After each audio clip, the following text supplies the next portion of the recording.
Votre attention s'il vous plaît. Cet élément est en ligne là. Contactez-nous pour savoir s'il est aussi disponible en la langue de votre préférence. Évangileéternel.com,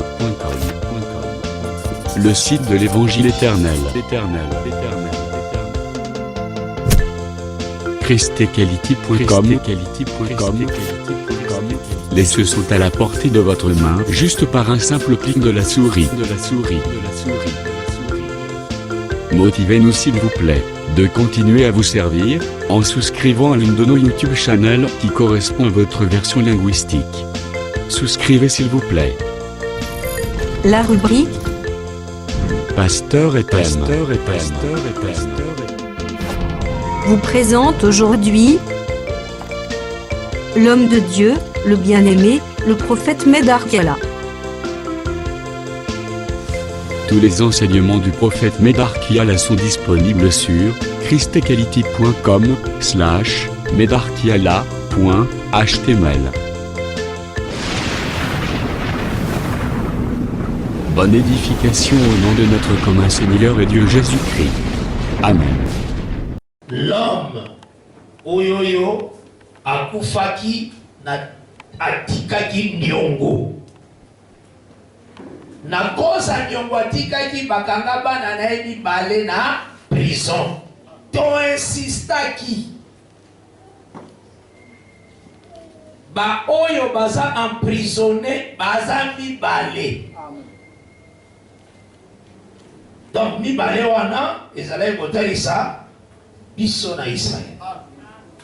Toza emprisonné.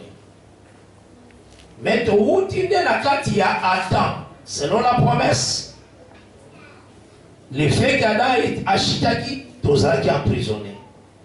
Nde natalisaki ke Adam atika nyongo. Nyongo Adama eza nde azangaka bolingo. Parce que Yesu alobi soko linginga okobatela malako na ngai, okobatela commandement. Donc baye baka bolingo na oyo abateli mobeko. Maintenant Adam apesaki mobeko atosité, cela veut dire azangaki nde bolingo. Omoni nyongo atika nde yango wana. Yango omoni Jésus afutaki nyongo Adam, yango Jésus aya na bolingo. Car Dieu a tant aimé le monde qu'il a donné son fils. Parce que kuna apedra qui est amour, n'est-ce Jésus a foutu amour.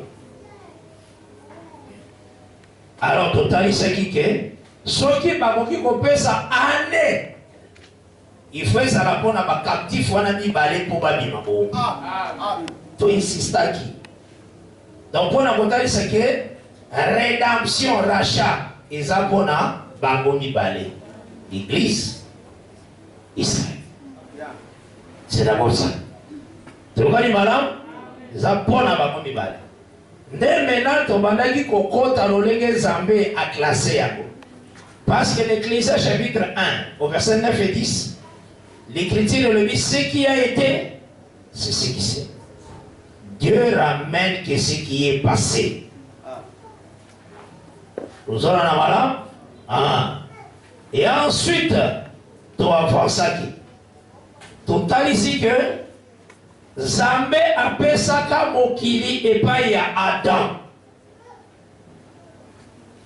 Alors il a pesé au pouvoir, n'a pesé au mokonzi. Azoloba déjà dans Genèse 1 verset 26 et 28. Dans la salle moto, ayeko sala moto na mwasi. Pe ayebisi moto na lolenge sekeli a dominé sur la terre, sur les oiseaux, sur tout ce qui se lève, tout ça. Mais tant Adam Sumuki à perdre héritage. Le Kolanzambe a l'obaka de plusieurs manières. Selon Hébreux chapitre 1 verset 1. De Zambé lolega salaka jardin d'Eden. Après ayaka kosala motu. Azui mutu azokotie na jardin d'Eden, a répété mouvement wana na Abraham. Alors dit Abraham, quitte ton pays, quitte ta patrie, va dans les pays que je te montrerai. Et ça, mouvement de Adam, va dans les pays que je te montrerai. Vous aussi, pas mal à moi. Adam, jardin de Awa, Adam, Sali Adam, maintenant, Mimi Adam, Ti, Ayokotsa. Maintenant, mouvement de Aye, on répète à Abraham. Va dans les pays que je te montrerai. Donc, Abraham a dit Adam. Il y a un dans Romains 4, verset 13. L'héritage du monde a été promis à Abraham et à sa postérité. Vous savez, or, l'héritage du monde est pensé d'abord n'est pas à Adam. Tant qu'Adam perd l'amour, ça va être son qui sa mouvement n'est pas à Abraham. Après, si on a payé Abraham. Abraham en réalité, bateau va s'en faire ma belle, va s'en faire naïe. Tokoti kilo ma belle ndenge nini. Tata na yote kolo ma belle. Yo sanga prince. Vous savez, voilà moi. Sauta ina Genèse 23. Tanga lima somba ma belle. Pour kunda Sarah. Ba ebisi non non tokote ke la yote. Pour yo sa prince. Donc ma belle de ya bino. Vous savez, voilà. Abraham était commandant, propriétaire du monde. Vous en avez malin, mais après, dans Genèse 23, on a somba. Donc, si va d'abord que, dans le mouvement, nous sommes les Seigneurs, et pas Adam, après ça qui parole, Adam fait sa parole, pour faire dans ma bégago. Et pas il peut apprendre, il faut répéter même. Alors, dans Genèse 18, verset 17, cacherai-je à Abraham quelque chose? Alors, Abraham deviendra certainement une grande nation, car je l'ai ordonné, afin qu'après sa ordre n'a pas nanaïe, pour garder la voie de l'Éternel à prier, ainsi n'avoir accomplir ma communion sur l'épisode Abraham. Au moins, Nanda Abraham a tiré sa loi, sa parole. Et aussi, maman, pour la carte d'Anda, Adam peut la jardin de Dieu qui parole. Aussi, Dieu répète, mais de plusieurs manières. C'est ce qu'il faut comprendre. Il y a un autre qui boit. Adam abimaki jardin d'Eden pour Adosaki loité. Il y a un moment où il peut la Israël. Le Seigneur a dit que Moïse, ceux qui vont battre les libérés, beaucoup de mal beaucoup de captivité. Il fait qu'il répète. Vous avez un malin? Bakoyako kamabino na ba nation, ba membino na boumbu, boko perdre terre. Ce sont des langages ezalaki na Bible. Biloko nyonso wana Israël abikelaki yango pona kotalisa tout simplement répétition d'Adam. Maintenant, totambola ki na ligne wana pona tozwa ministère ya frère na biso Jérémie. Tozwa ki Jérémie chapitre 1 au verset 10. Kuna tomonaki le Seigneur avec Jérémie na musala alobi atindie po a extirper l'arbre. Donc a pikola nzete. Et puis atindie pe po alo na nzete wa pikola. Apprécier des portions d'un ministère. Maintenant il faut nous comprendre. C'était ni Jérémie il faut pikola. Là Tokedeki na psaume 80, na verset 9. Kuna balobi, l'Éternel avait arraché en Égypte un arbre. Zambé mon pikola quand c'était en Égypte. Aïe a chassé ma nation. A chassé ma nation à l'air à Josué. Et puis a planté un zété naïe. Ah, au moins il zété on va qui Jérémie maintenant pikola. D'un zété il a planté. C'était c'est la ville, c'est Israël. Vous avez un malin. Donc, au picolan c'était, les autres ça. Israël, il faut le la promesse à qu'il de Babylone en captivité. Mouvement wana, il faut y que bataille nyonso, ba prophète nyonso, misala basala ezaki dilembokanga ya Jésus-Christ. Yamo il faut tant que Jérémie. il faut tout le monde à Jésus. Dès un mot de comprendre, Nzambe a comparé comme Mabele. Oyo a pesaki Abraham na royaume, na repos, na parole. Vous aurez voilà, à comparer la parole. Maintenant, Jésus-Christ a eu dans Matthieu chapitre 21. À partir du verset 33, tina 43. A eu ici Israël, parabole ya vigneron. A l'obi, tina souka na yango, a posé une question. Dans le lingue bateau, va penser qu'il va vivre, va croire qu'il va beaucoup la vie, il va battre la vie. Comment on va essayer Jésus-Christ? Il faut le maître de la vigne, le propriétaire de la vigne, à l'ombre de la vigne, à Wananios. À soi vigne, à personne n'a pas de mousse. Dès Jésus-Christ a dit, c'est pourquoi le royaume des cieux que l'on a quatre la vigne. Au moins, le royaume des cieux, c'est que les gens vont battre la azokoto la bango mabélé. Mabélé des ababés gamon de l'embo royaume. Vous en avez moi, mabélé, parce que mabélé wana. Italie saka Cana. Cana c'est un homme. Nous avons moi na Cham. Nathalie c'est qui minute Cham, Nathalie c'est tous les prophètes. Parce que Cham dans mon akaïlo qui est dans ta chambre a annoncé par ma frère. C'est le prophète qui voit ce qui est dans les secrets. Azolo bango liban. Vous aurez là. Et Dieu a considéré tous les prophètes comme les pères et fils na bango de Jésus-Christ. Vous aurez là. Il faut y bagager Jésus-Christ, ça veut dire que toute plante que mon père n'a pas plantée sera déracinée. Vous aurez un malin, c'est que la loi, le psaume, le prophète ne déclare pas, il faut y long. Vous aurez un bas, c'est ça la parole de Dieu. À ça, la makambo, et comment qui peut accomplir. Mais pour ça, il y a un côté fou pour le moulin. Neti, batiaki loi, va comme pour le ballon, avant, on y a qu'à fausse pour la camabo. Sinon, vous allez plus. Alors, il y a où sa parole. On est en tradition humaine. Pour ce que l'on a besoin d'apprendre à l'hygiène. Mais ils ont dit que l'on a besoin de donc ça c'est une plante que le père n'a pas plantée. Il y a moi qui a des racines. Vous aurez un malin? Donc ce qui n'est pas dans la loi des psaumes et des prophètes, il faut les raciner.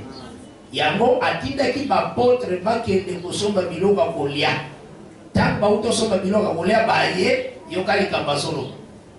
Ne dites-vous pas qu'il y a encore 4 mois avant que moisson y a. À lui déjà la moisson blanchisse. Moisson est comme a déjà pimpé. La moisson est ça déjà. À lui maintenant la pierre. Je vous ai envoyé moissonner. Je vous ai envoyé moissonner là où vous n'avez pas semé. Ce qu'on t'a dit, mais tant que je sais autant qu'on a des disciples. Disciples, mon côté, tu as la commission de la bilanganae à la radio. Mais on va voir, disciples, tu as la commission de la bilanganae. Les disciples, nous sommes en compte à la bilanganae à battre.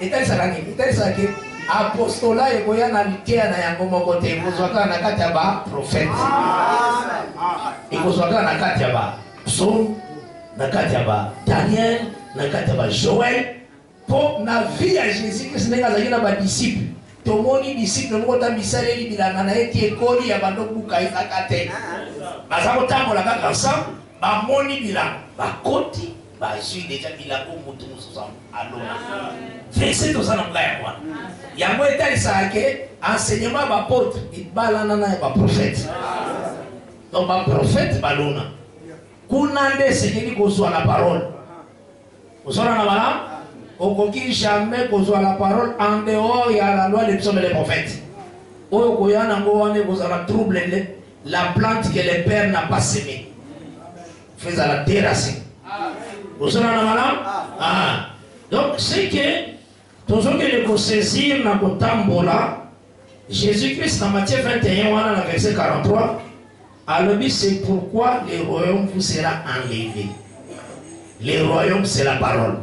Le royaume c'est le Fils. Vous aurez un malin. Cette terre-là, ils allaient qui n'a combo à moi, n'a mon corps, ils ont bien Cana. Azamout. Azamout n'a échappé mout. Des papiers qui La Bible ezalaki kozala mabele ezakozwa kombo nde ya motu. Ozala na malamu donc mabele ezakotalisa nde mwana moko boye. Osimaka malamu. Donc mabele wana ezalaki elembo ya fils oyo ezotalisa royaume. Est-ce osimaka malamu? Maintenant qu'est-ce qui se passe? Le Seigneur a longoli royaume na kati na bango. Azui royaume wana apesi biso. Royaume wana ndeza la parole. Liloba ezalaki ya babikolo te. Liloba eye koyande na ngamba bikolo po Israël abwaki liloba. Liloba nde bomo ya seko. Liloba nde eza nelonga likolo na liwa. Ozosimba malamu nde eye na ngambo na biso. Alors, ce qui est dans le cas d'Israël, le Seigneur a conquis le ministère ya Jérémie. Maintenant, Jérémie n'a qu'à dire à Talisaki que parole les autres na kati na bango n'attend ya printemps na été. Voilà tout soit qui Jérémie chapitre 8 dans verset 20. Qu'on a éloigné. La moisson est passée. L'été est fini et nous ne sommes pas sauvés. Donc, la première étape, il y a année. Israël a zobikate. Vous aurez la malade?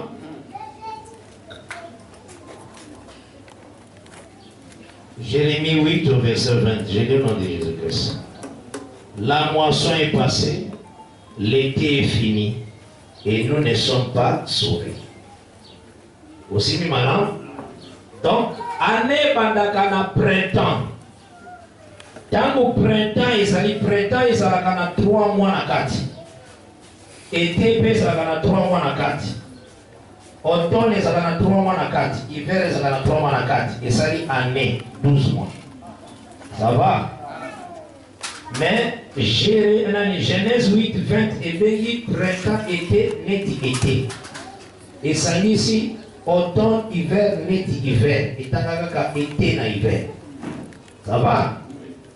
Maintenant, t'as la boue. Na printemps, ne pas que ça l'est. Abou Makanyo.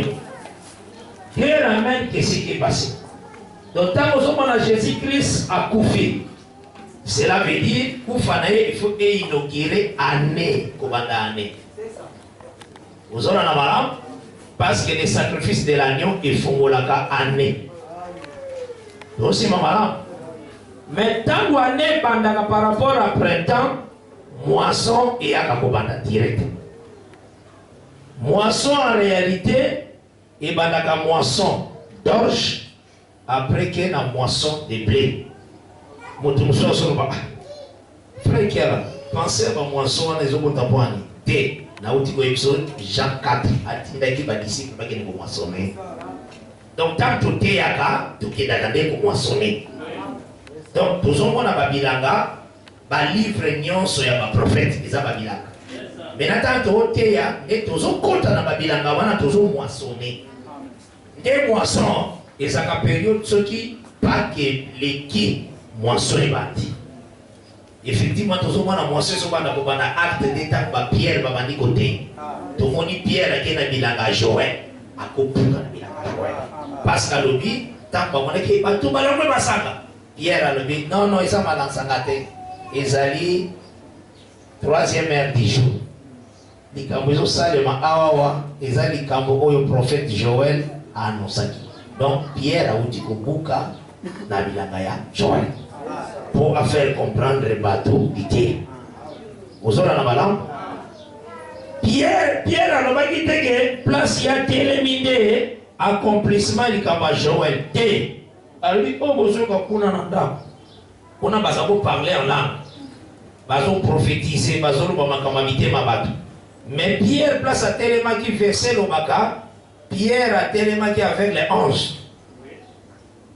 Donc, parler à Pierre et Zaïga à Bana Mibali, Bana Basité. La chambre haute Bazalaki 120.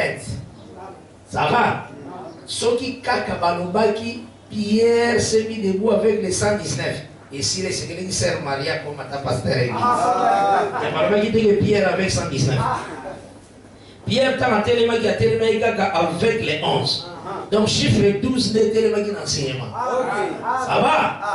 Alors dit Pierre avec les 12, les 11. Maintenant, place il y a tellement qui. On a les années selon le langage à Pierre. On a les années 108 personnes. 108 personnes. Maintenant, je vais savoir, oh, bayaki pour le baquet, babeli masang. Dans le but, ça m'a sangaté. Oh, vous autres, comment? Des accomplissements à Joël. Vous avez par la langue, prophétie, et selon ma mamité, ma nabi. Wanande, comme accomplissement à Joël. Oh, il Pierre avec les 11. Est-ce que vous comprenez maintenant? Wanande. Wanande, vous avez balbaki. Vos fils et vos filles prophétiseront. Wana, oya ngawate. Oya, vos fils et vos filles. Et ça, ils ont assis malanga. Naya, on a télé avec les 11. Ah, vous voulez les dire. Vous savez, version là, l'état, ça que moi, ça compte. Yasolo, il y a pas de temps, ça moi, ça compte. T'es qu'à négaler le diwan. Poisson, on a la télé avec les 11. Maintenant, bah, oyo wana. On a des alabasi, n'a pas de mibali. Ndalo ni wana kuna nda accomplissement Joël oyote. Ba wana nda accomplissement Joël. Wana le baba qui faut fils et vos filles prophétiseront. Kuna nde. Akata 108. Soma mutatanga kama mona kata. C'est écrit comme ça. Pierre a tellement avec les 11. Acte chapitre 2.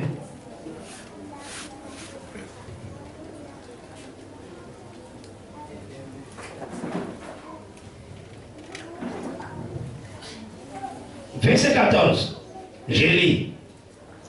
Alors Pierre, acte 2, verset 14. Alors Pierre se présenta avec les 11 et leva la voix. Au moins, il a tellement guindé moko. Ce qui a sagé na batembele bele simba lobaki élevèrent la voix. Mais zaïda yemoko. Mais yemoko wana c'est avec les 11. Il se présenta avec les 11 et éleva la voix. Les Français m'ont m'appelé, parce que c'est 11 personnes. Mais là, on parle pas qu'ils élèvent la voix. Hein? Dans le français, ils parlent pas bon français. Ils élèvent la voix. Mais, à terminer 11 personnes, mais élèvent la voix. Bible. Voilà, parce que le ministère est un mot. Ah, c'est ça. Éleva la voix. Et leur parlant en ces termes. Hommes juifs, et vous tous qui séjournez à Jérusalem, sachez ceci et prêtez l'oreille à mes paroles. Ces gens ne sont pas ivres. Donc, ces gens. On a avec les 11. Ces gens ne sont pas ivres. Il faut que tu aies la Bible bien. Hein? Ces gens ne sont pas ivres, comme vous les supposez. Car c'est la 3e heure du jour. Mais c'est ici ce qui a été dit par le prophète Joël. Dans les derniers jours, dit Dieu, je répandrai de mon esprit sur toute chair.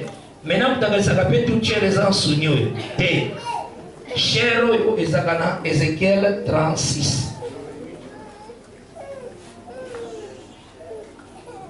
Sinon, sosono nandako a uzomolimu. Fouye pas à chair. Pourquoi les gagambans on a sa messe à uzomolimu?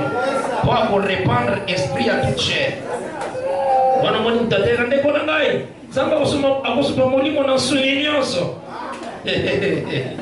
Reva. Yoka chair na mo balobela kinde yango. Ézéchiel 36, verset 26 à 27. Je vous donnerai un cœur nouveau et je mettrai en vous un esprit nouveau. J'ôterai de votre corps le cœur de pierre et je vous donnerai un cœur de chair. Donc, ce qu'on appelle cœur, c'est comme chair, c'est l'esprit. Dans le baki, je répandrai de mon esprit sur toute chair. Maintenant, pour comprendre, tangu bango balobaki, Hommes frères, que ferons-nous? En réalité, c'est qui bango? Beaucoup makaka na mité masuni. C'est ça.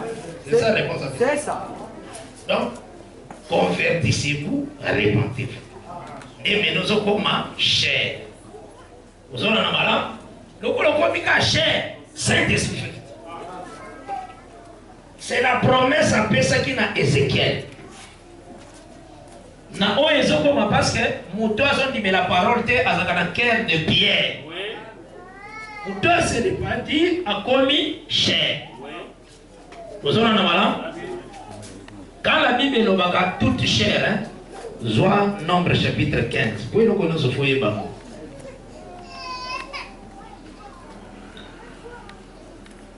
Je vais lui toute chère.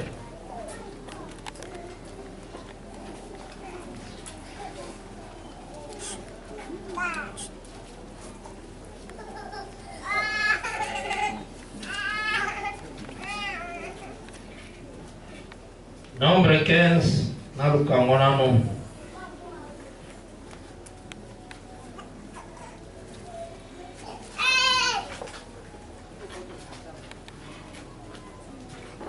Nombre 18, verset 15. Nombre 18, verset 15. Merci Seigneur Jésus-Christ.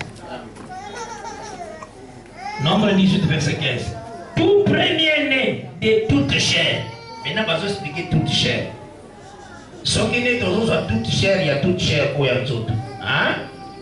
On va expliquer toute chair, il y a toute chair aux autres. Vous savez, on a moi. Mais on a connaissé toute chair, il y a toute chair aux autres. Maintenant, dans les sociétés, ils ont toute chair en autres. Dans la négociation, ils ont toute chair en autres. Yangoya. Tout premier-né de toute chair qu'ils offriront à l'Éternel, tant des hommes que des animaux. Vous l'avez mal à moi, hein? Donc, ce qu'on dit toute chair en autres, ça y est, ça n'a pas de tabac, pas besoin de Saint-Esprit. Même pas besoin de Saint-Esprit. Ce qui va soso na yoba au Saint-Esprit. Dès que vous avez les 40 états, vous avez le Saint-Esprit. Vous voyez pas sa chair. Ce que je cher là, moi. Parce que quand toute chair, il y a chair, tant des hommes et des animaux. C'est ça l'animaux. Quand on a un animal, ce que je pense à toute chair, nous avons toute chair. C'est fini. Au quotidien des causes, on a commencé à faire. Mais il y a un nombre 18. À savoir que toute chair, il y a Azol na toute chair, il y a moté mais l'ongoué pierre. Et l'ongoué d'incrédulité est comme une conversion. C'est ça toute chair. Pour moi, on a combien de bâtiments à Mabé? Alors, banani va beaucoup t'amener. Parce que vous avez Mabé, il va que ça les a été. Ça les a été, ce que vous avez Mabé. Vous avez un madame, bando si on est dans l'église, battez l'autre chair. De voir en quai, au moins qu'il y a ma belle. Alors, un peu de levain fait lever toute la pâte. Est-ce que vous avez un donc, c'est que, on a ici tout simplement que Pierre a contacté Nabilanga et Joël. Donc, c'est ce qu'on appelle moisson. Vous avez un donc, moisson, que ça la moisson de blé, et bien d'abord moisson d'orge et moisson de blé. Langage wana orge ça a une valeur moins que les blés. Donc moisson d'orge dans moisson de blé ça va donner que nous doit écriture et son interprétation. Nous allons na malam nous aussi on est dans loi na grâce. Nous aussi maman moi c'est comme ça que des bapuka. Il y a un moment ni rite atikala ki na bilanga bandi na moisson de d'orge qui na moisson de blé ndabi mabila. Vous allez là sur Tanguy chapitre 2, verset 22 à 23.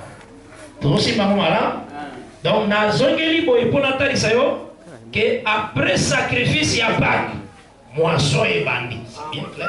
Après beaucoup fa Yesu pe ko seka Yesu, ba Pierre ba bandi déjà qui est beaucoup na bilanga Joël, na bilanga ya ba David, na bilanga ba Paul ba ki beaucoup pa ya ba bilanga ba Aaron, tout ça. Et puis soit avec tout ce qui est beaucoup. D'ailleurs, pour tout texte, on a dit que ça n'a Salomon.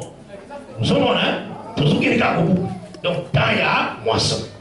Maintenant, la période de moisson, Jérémie a dit Israël n'est pas sauvé. C'est vrai. tant que Israël a sa parole. Tout ça, tant que et ça, tant y a grâce, n'année à grâce, mais Israël a tant que à ça dans le côté, parce qu'il a rejeté parole pour y oser la parole. Mais le but pour Israël est une étape ligne. Dans l'étape, il y a un ministère à Jérémie, Jérémie, toujours dans Jérémie 1:10, qu'on peut planter arbre en ressources. Cela veut dire arbre, le roi qui n'a m'appelé, où est-ce comme royaume, arbre n'est pas besoin de m'appeler, où est-ce comme royaume. Tu sais, quand moi, n'est pas qui arbre, total, c'est que ça peuple juif. Peuple juif dans Babylone. Cela veut dire éteindre un ministère à Jérémie a mis balai sur Koukisama quoi?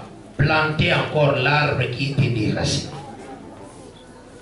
Maintenant, dans le total là, Israël a sauvé qui n'a pas belé naé quand? Tu vois quand il y a là? Qui Esdras chapitre 3 au verset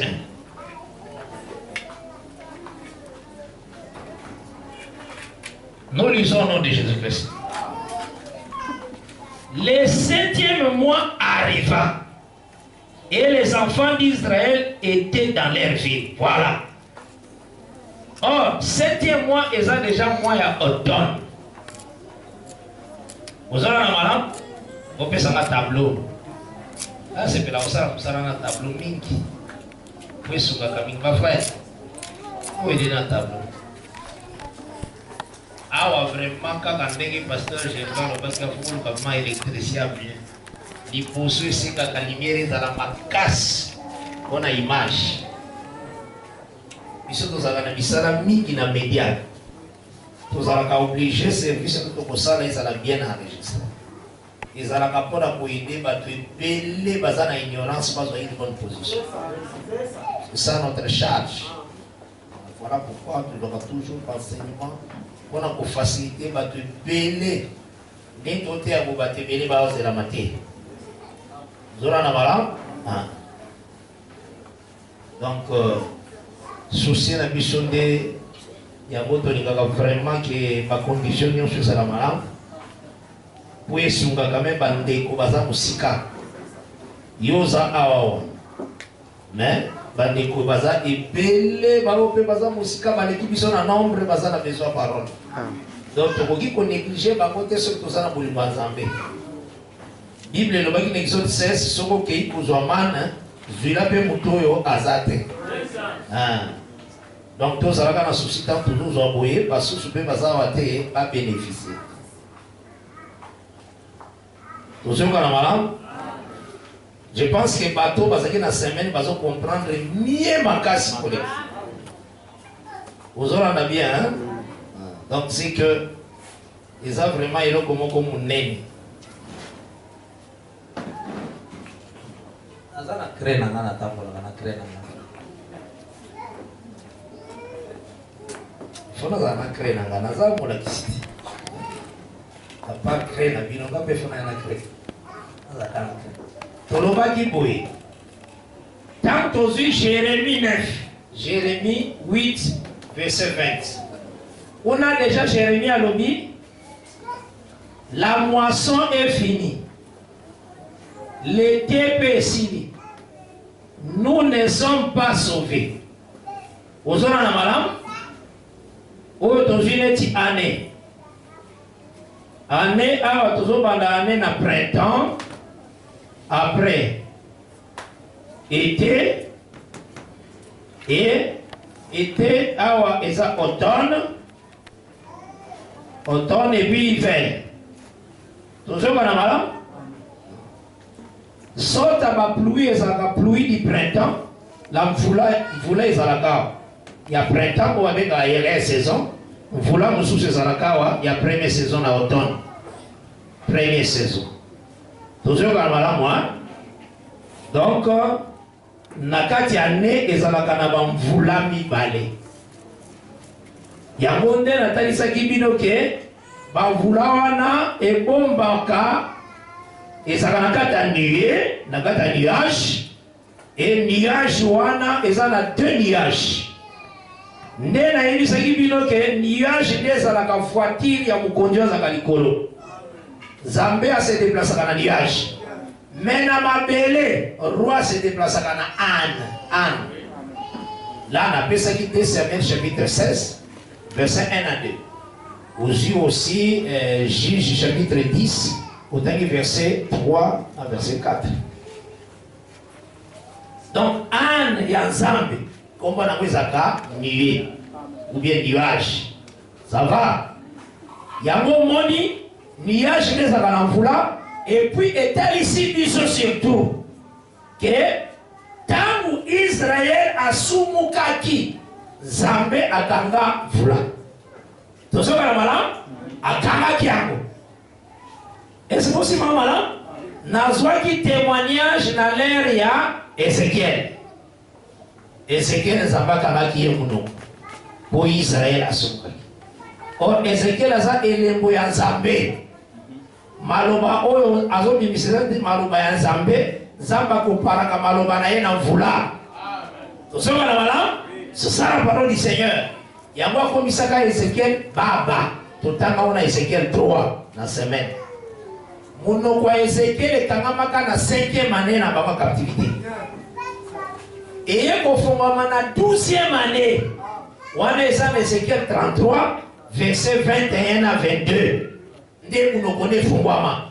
Munokone kangama 7 ans. Eta isakani, eze lembwani. Parce que Nzambe ataisaka peuple d'Israël neti Adam. Tant le peuple d'Israël a sumuki, Ézéchiel a zaneti elembo ya Nzambe akangi mvula. Donc il faut dire que tant Adam sumukaki likolo ekangama. C'est ça, sens na ya mwana. Au moins tant Ézéchiel Nzambe akangi munoko na ye. Au moins Ézéchiel ça peut ser pas prophétie. Ozawana Malobi Ézéchiel 33 munoko na Ézéchiel mokangema. Donc ils ont dit ça. Atako bandada koyaki Nzambe atindi Babel, atindi ba Enoch, ba Noé, ba Moïse, ba nani bazote yake nyonso wana Nzambe akangaki nekaka fula. Okomba sasa nabo azo explica na kata libota Israël akangi munoko Ézéchiel mais Ézéchiel azopesa ba message. Mais Ézéchiel alobiki munoko na Ézéchiel mukangama. Donc azota Israël Nzambe bomba parole. Abattre la parole pour la chute d'Adam. Yango moni na talisa kibino boye. Nié ya printemps. Yango les autres ça comme grâce. Donc grâce ya loi. Ça va? Nié ya automne. Et tel ça va être loi. Tu sais pas malin? Les deux nié oyo. Zamba utilise ça yango. Hein? Et ça, le col a moni Abraham, Azalaki n'a pas d'ami balé. Il va nous appeler Azaki n'a pas d'ami balé. Bazota n'a non de Genèse 27 T. Tout le temps, n'a n'engue Galates 4 et lobby. À partir du verset 17, à partir du verset 21, c'est le verset 27.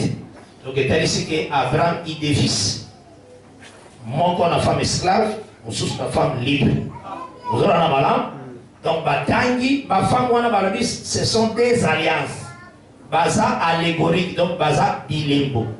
Or, Bafam, Wana, Ezalaki, Sarah, Nagar. Or, tu es dit que Mobali n'a qu'un pas à Agar, Ezakaka, Abraham. Mobali n'a qu'un pas à Sarah, Ezakaka, Abraham. Donc, il n'y a pas de bandier, Kaka Yenda Kumbakamo. Donc, c'est pas mal à moi. Mais ngambo ya Agar a présenté les monnaie Moïse. Ndasala Moïse Nzambe lokola ye. Donc ça la Nzambe ndasa kuna. Yepe Nzambe na ngamba koto. Osoka mala. Maintenant moi itana zalaki ko ya pasa la lèvre de la croix. Et c'est que la talisa ke ndenge nazo ya bonasa musala croix. Nazo fongola ba anu anapona voulait descendre na église. Yango avant à côté à Jérusalem. Atindi bakende kofongola des ânes. Des ânes les agayona ngate. Atindi bafongola des ânes. Baye la yango. Soko ke na Luc va présenter que atileki bazwa kaka anu moko bayela ye. Ozona na malamu? Ando yo mutu amatate. En réalité, ayende na grâce. Anu moko. Mais à cause de la grande des fois, à l'accompagner la loi. Donc, à ça, la qualité, selon ce qui est prescrit par les pères. Il y a un accompagner dans un moko, mais un monsieur doit accompagner vite. Vous avez la loi et les prophètes parlent de moi. Mais il y a une grâce. Ba anu wana balobike anu wana mutu matela kwa tambala mokote. Anu wana moyeza la gana yo eate. Po biso masume sakana la biso fo. Ozola na bala moi Satan matela biso. Mais après aller kangoli biso na mamoka Satana yemo kwa mati. Eza différent na anu wana. Oh Jésus amata mutu amata nanu te. Moyen pe anu wana zalabiso eate. Voilà. On se rend là. Et ça là qui lié pour la pour la côté ça le Zambé arrêtez naki pluie pour la chute d'Adam. Arrêtez la diable donc aliakai. Maintenant il faut ordonner faut quoi. Pour être ce que yenda azoya na bénédiction à mai. Parce que l'obéi oya obéi saka yenda yaka na mai. Vous avez madame, si tu obéis, je te donnerai la pluie de la première et la pluie de l'arrière-saison. C'est comme ça que l'écriture est sur l'eau. Vous avez madame, maintenant, Jérémie a dit que tant qu'il y a moisson, Bango, Israël, Babi quitté. Oui, c'est vrai. Tant qu'il y a moisson, ils ont dit que Israël a dit Bandaya, n'a pas zamé. Mais Israël a consommé Tani.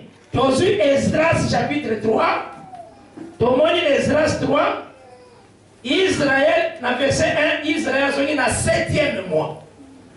Tala, printemps et Zalaka, dans 3 mois. Donc, première, deuxième, troisième. Été, et Zalaka dans 3 mois. 4e, 5e, 6e. Automne, et Zalaka dans 3 mois. 7e, 8e, 9e. Hiver, les appelle à 3 mois. 10e, 11e, 12e. Année Syrie. Vous avez là? Mais Israël a besoin d'un mot quand? Dans le 7e mois. Vous avez maintenant les alliés. Qui ramène ce qui est passé? Quand ils ont besoin d'un mot, loi a faite dans Lévitique 23. Et le Bakabo est le 7e mois, il faut célébrer fête à trompette. Fête à expiation.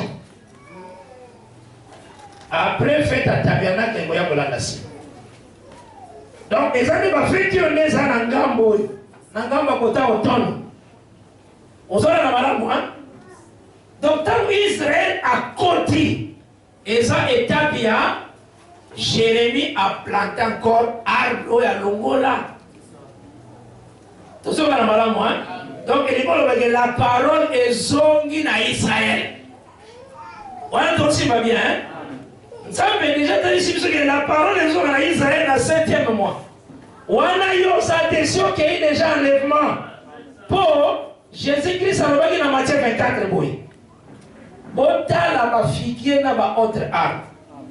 Ce qui bomoni est comme tendre, boyebake était et comme proche. Alors vous de même, tant que vous commandez biloko nyonso makambo nyonso esalemi boyebake, maintenant on a placé place a été. Alors le Fils de l'homme est à la porte. Donc yeko yeko zabiso ezalaka elembo ya été. Tout ça va malin parce que été ezalaka comme souka ya moisson. Pour bazwa grenier et kota, bazwa grain et kota grenier et bombama. Vous savez la malamu hein? Nde yangonde tuzali kotali sake biso soli tokei to silisi année année ya grâce et ça. Vous savez la malamu nde Israël maintenant parole kozonge pana ye nanzela fête à trompette. Nani akobeta trompette? Natango Esdras, wana sokotaki Esdras. Esdras chapitre 5, verset 1 à 2. Balobi âgé. Na Zacharie, babandaki ko prophétiser. Deux prophètes, nous avons prophétisé au même moment. Bateko balobaka o Zabatinda la deux prophètes au même moment. Vraiment, bakourager bazar. Sala kana maoma kasi sur kamatea. Ba verset belé. Ils ont ba prophète musu bazata Israël katana ki ande. On denga ba prophète bazar. Comment batu bazo loba makambo direct kotanga Bible te. Hein? Aux yeux Apocalypse 11 atteindit 2 heures au même moment. Deux prophètes au même moment. Ça m'a cassé. En tout cas, si vous allez dans l'église, vous allez dans le branamisme. En tout cas, vous allez erreur ma casse. Zamba yokero maobi maoya awa ozo baptême dans le nom de Jésus-Christ. Parce que vous avez baptême déjà dans l'ité à ma vie.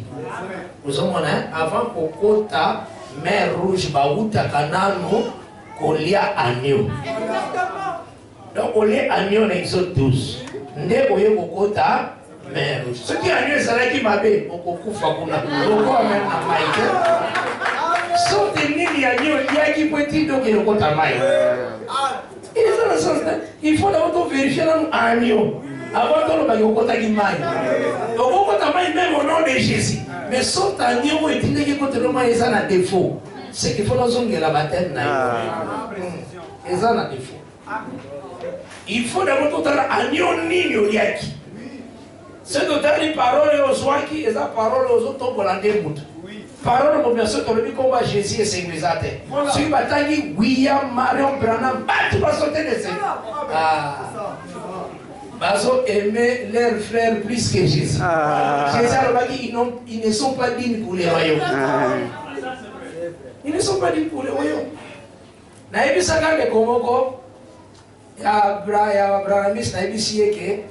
Remarquez que la division a bien tout autour de la combat Jésus. Les autres autour de la Motalogaki. Des mots Kabwana Kabwana.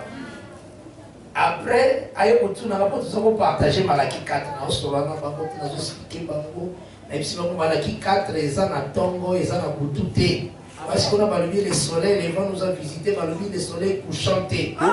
Parce que biso église, tout ça na Apocalypse 2 na 3. Apocalypse 2 na 3 va présenter biso na ba étoile. Et va tout ça na kutu. On dit Apocalypse ça na 7 étoiles. Hein? Donc les étoiles, étoiles Nzambe na 4e jour la tiamo po et ça la nuit. Biso nous a aussi la femme comme la lune. Nous avons la malade, mais Malaki 4, le soleil levant nous a visité. Quand même comment on dit soleil couchant. Nous sommes ah oui, ça levant. Biso nous allons aller à coucher du soleil. Nous avons la malade, lever à soleil c'est Israël. Il a bichoté. Tout soleil là, alors le salut qui il faut que nous fassions la biso et ça nous a expliqué dans une besoin que nous voyons comme on entend. Maintenant on continue d'entendre on a gagné musique à terre. Place na gagné ça égale si ma presque à porte na koyo kama kabaza no baba on a signé la musique à kata. Mais là ba fa baza pas mon balé. En tout cas tu retiens tes ko. Yango. D'ailleurs qui m'a vraiment. Les bazos témoigner que en tout cas, ma sur le dessin, il y a besoin de critères précision. Alors maintenant, si on a tourné, on a écouté. On va dire qu'il y a un bon on va poser la question. Ni ils ont prouvé que ils ont obéi à solo. On va poser la question. Oh, non, on a dit solo là-bas. Et ça, tant que beaucoup de kalanga na quel enlèvement. On a ça sur le lot. On a ça les biscuits. Maintenant, tant que beaucoup de maintenant, na quel aligné. Et vous comprenez que bon a matière. Yo bate yo que ana grâce. De la savoir ça ana grâce et aussi la grande église. Mais les Israël a voulu cananeni. Or année ça qui pona deux peuples, deux fils. Aux autres, mais tous autres, ils savent que Au moniteur Israël a zongi la position grâce à Israël, il faut d'abord répondre par trompette. Donc les besoins il faut battre. Or, ce qui trompette et salemi, après trompette, expiation. C'est la vérité de la similité, il va miler la caramabé na babo. Motounios, ce que ça m'a bien yoki l'iteya, a commis qui ça à mileli. Il y a mon exemple que la sa fait à mon émoine. À classe fait à trompette, après Dieu fait expiation. Donc si vous avez parole fait l'ongola masou et expier la faute. Il y a d'autres gens qui quand besoin bailler, côté la parole na Israël et puis l'idée na pas côté que Israël a se repenti. Vous savez comment là? Ndeyango na kedemo talisake après départ na biso. Il y a une semaine qui reste. Une semaine, c'est comme 7 jours. Nous avons un jour comme une année. Donc 7 jours, c'est comme 7 ans. Il y a un programme il y a Israël. Israël, tant que vous parlez de l'autre pas et ça la suite il y a année. Année civité. Et la suite année. Mais qu'est-ce qui se passe? Le Seigneur a causé la colère, a côté sa vengeance contre ma nation au Badomina qui peut prendre.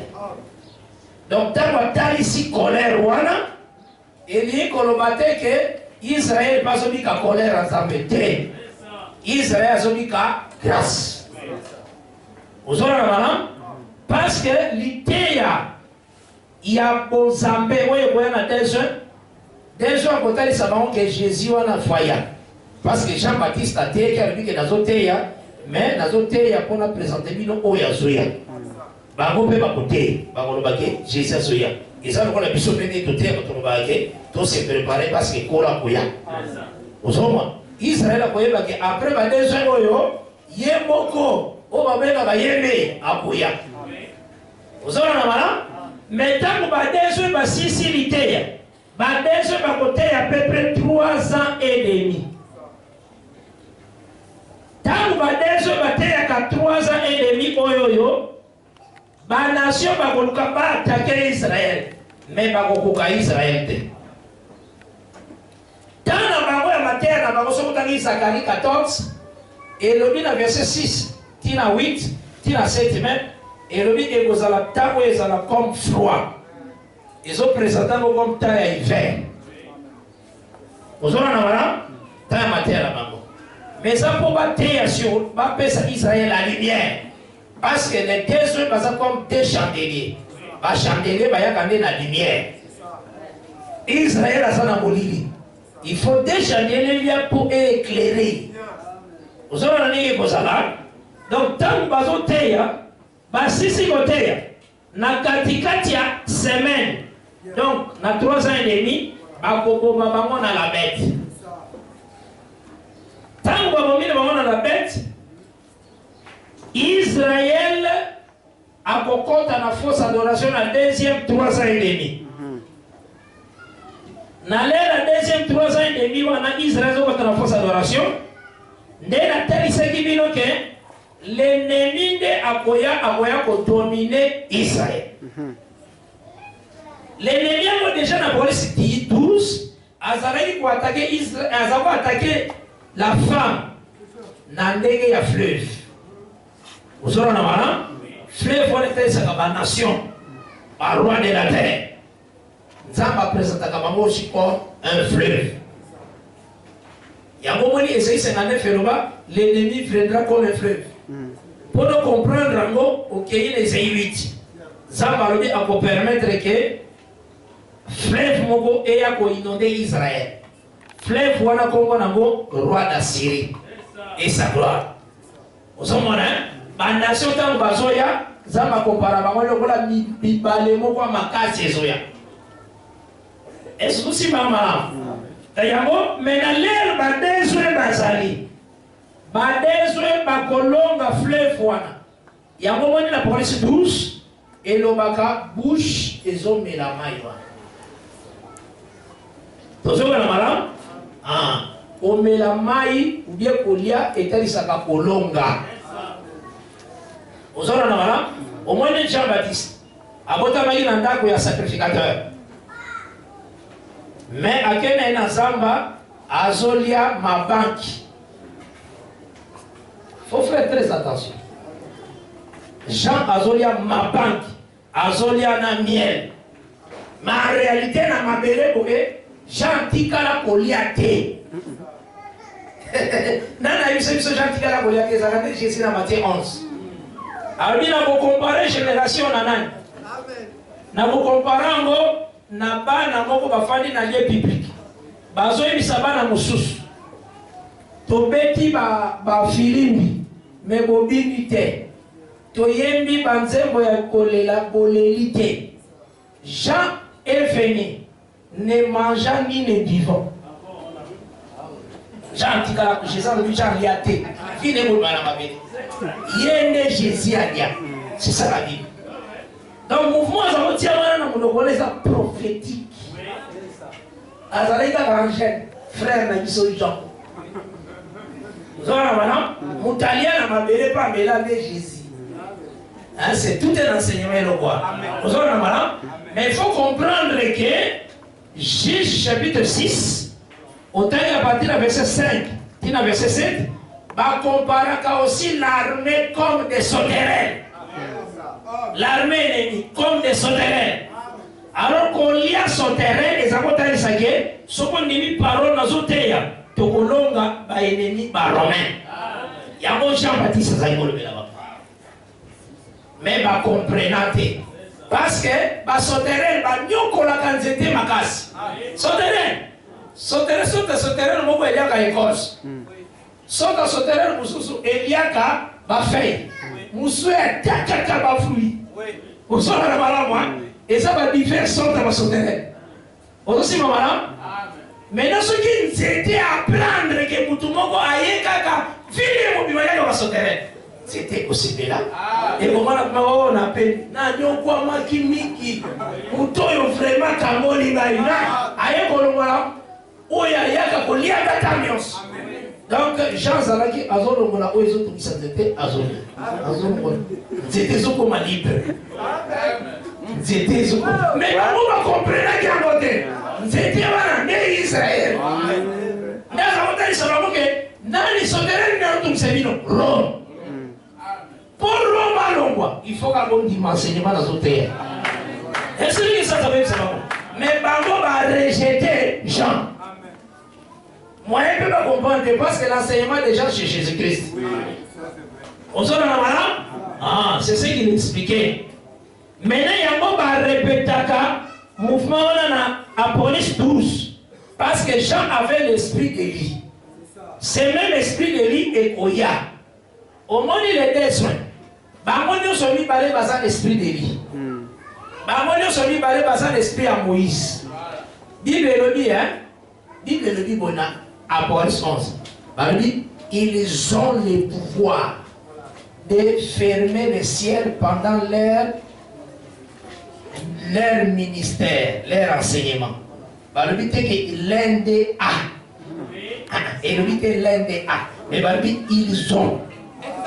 Donc, Bangomi Balé Baza Eli. Et comment il y a en français, même nous avons la raconté. Et ça, la France. Nous avons la raconté. Balobi, ils ont. Balobi, c'est que l'un des a le pouvoir de fermer le ciel. Pour son mongo kagande Eli. Te, Bangomi Balé Eli. Amen. Bangomi Balé Moïse. C'est ça la Bible. Donc, l'idée à Boris 11, c'est ça des bongos. Amen. Vous savez, madame, Bangomi Balé Eli. Aussi, madame, Bangomi Balé Moïse. Aussi, madame, si vous avez un moment, vous avez un sika, vous avez un moment, vous allez comprendre. Vous avez un moment depuis longtemps. Mais les lots, vous avez un moment. C'est pourquoi tu as la parole de Dieu à la seconde lecture. Au Tangali, mais Tangali. Vous savez, madame, donc c'est que Maïo est qui attaquer la femme. Tant que vous bouchez Colombois, Maïo la deuxième moitié et qui inondé Jérusalem. Donc, les nations, la bête et les nations et les rois de la terre vont dominer Israël. Mais Nathan, 144 000 à Kobo et adoration là-bas. 144 000 à Otika dans la prochaine parole. La bête à Kobo, 144 000. Dans la nation, la bête à Kobo, à Vierge folle. Mais tout ça, on a les tirs à Israël. Donc, c'est que Nathan Sowan, la bête a dominé toute la terre entière. Parce que règne à bête, na Apolis 13, on dit que la bête a règne à 42 mois. Donc, 42 mois, ça va 3 ans et demi. C'est autant une année, ça va 12 mois. 12 mois 3 fois. Donc, ça fait 3 ans. 4 années, ça a 6 mois. Donc, si on s'est ici, on peut faire 42 mois. Si on a un stress, la bête va passer pouvoir 42 mois. Donc, la bête a cause la roi et la terre nyonso. A cause la dire et la terre nyonso pendant 42 mois. Nathan wanande Israël a ko kwe ya lisusu. Et pour ça, après que Badez aussi va bouffer. Vous avez un malin? Mais 144 000 à Bobo et adoration de Babobo Baba. Maintenant, le col à la bête de Baro de la terre va dominer la terre.